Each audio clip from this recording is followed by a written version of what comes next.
As I sat in the theater watching 2025's How to Train Your Dragon, I kept thinking to myself, this is a huge waste of my time. I've already seen this movie. It's great. It came out 15 years ago and it was animated. And as I kept watching, that opinion did not change. However, the film managed to actually pull me in. And I found myself saying, wow, you know what? This was actually a pretty good time. Unlike pretty much everything Disney's put out in their live-action remake verse, How to Train Your Dragon looks like it had some care put into it. It's got good casting, the creative team from the original came back, and they clearly wanted to do this one right. And even though this one did impress me, it's not without its fair share of hiccups. Let's talk about How to Train Your Dragon.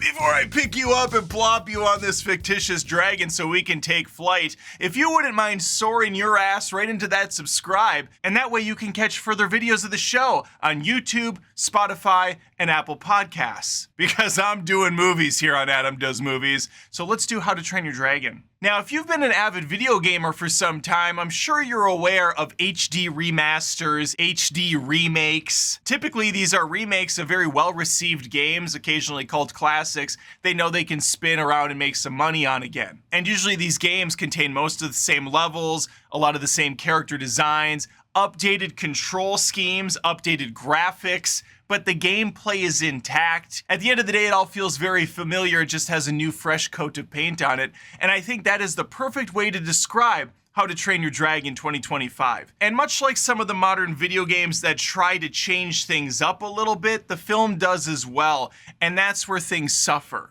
Because even though it gets a lot right, there are plenty of things that I was not a fan of, but let's dive into the good first. Number one, it is a very pretty looking movie. They put some time into this. It doesn't have that dark, stank-ass filter that Disney puts on all their live-action trash that comes out. This is a pretty looking movie. It's got colorful popping colors.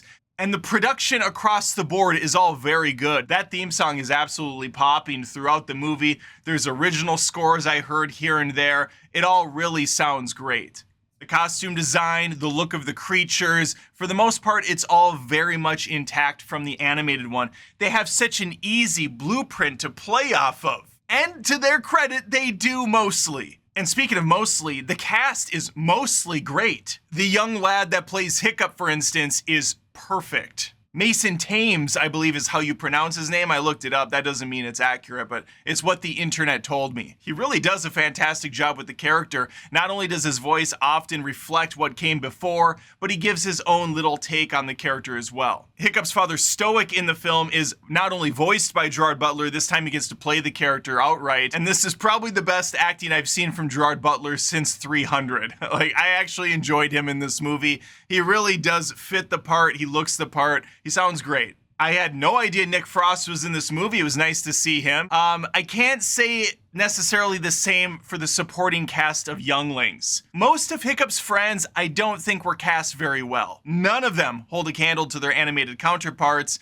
And the worst, unfortunately, of the bunch is Astrid, because she's a prominent character in this trilogy. And the first one really had to get that tone nailed for the character properly. And man, does it miss the mark. She feels like she's in a Disney movie. She's very princessified. She's wearing full makeup. She has lip gloss on, not a mark on her face. She's just so dolled up. And she's wearing a uniform that's very primmed and proper for warrior attire. Nothing about her screams rough and tumble. Nothing about her screams I'm a scrapper who can get things done. And her personality doesn't mirror that either. Instead, we have a very lame, by-the-numbers, cookie-cutter character who's not unlikable. She's very pleasant, but that's also a problem. I'm not supposed to like Astrid for a good chunk of the movie because I feel sympathetic for Hiccup. This Astrid, she's just kind of like, yeah, she's kind of mean to him and hits him with the bunt of her axe and whatnot, but it's not... The performance is not fooling anyone. Granted, I'm aware I'm a full-grown ass adult talking about a family film aimed at kids, but you know what?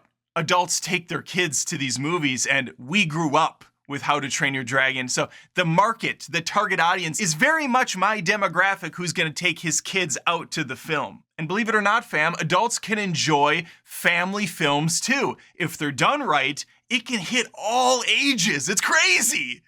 And this one does. To its credit, this one does.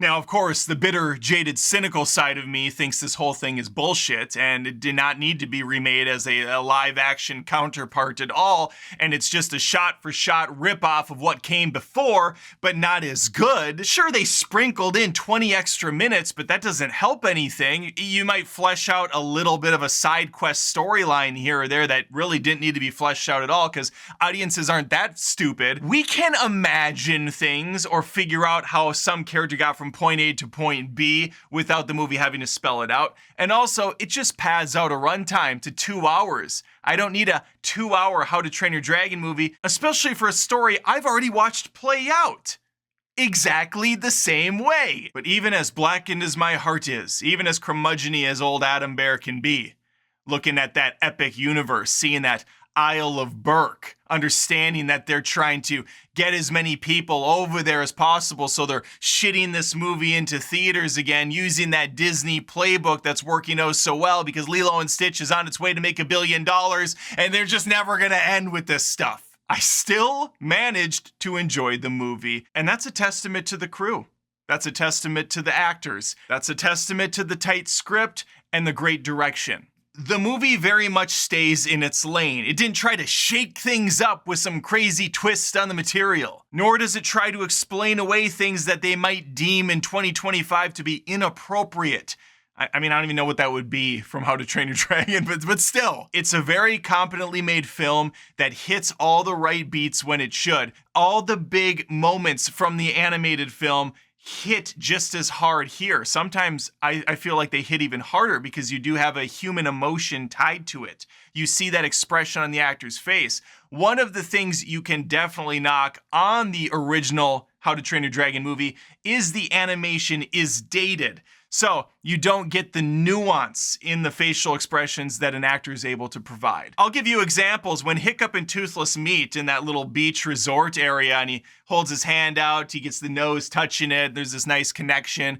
That stuff's all treated very well here. It works. Their first flight together is a big deal. They let it soak. They let you breathe in it for a while. The final battle with that alpha dragon looks great. It's intense. There is emotion tied to it, and I genuinely felt things from this movie that I normally don't feel from these live-action abominations.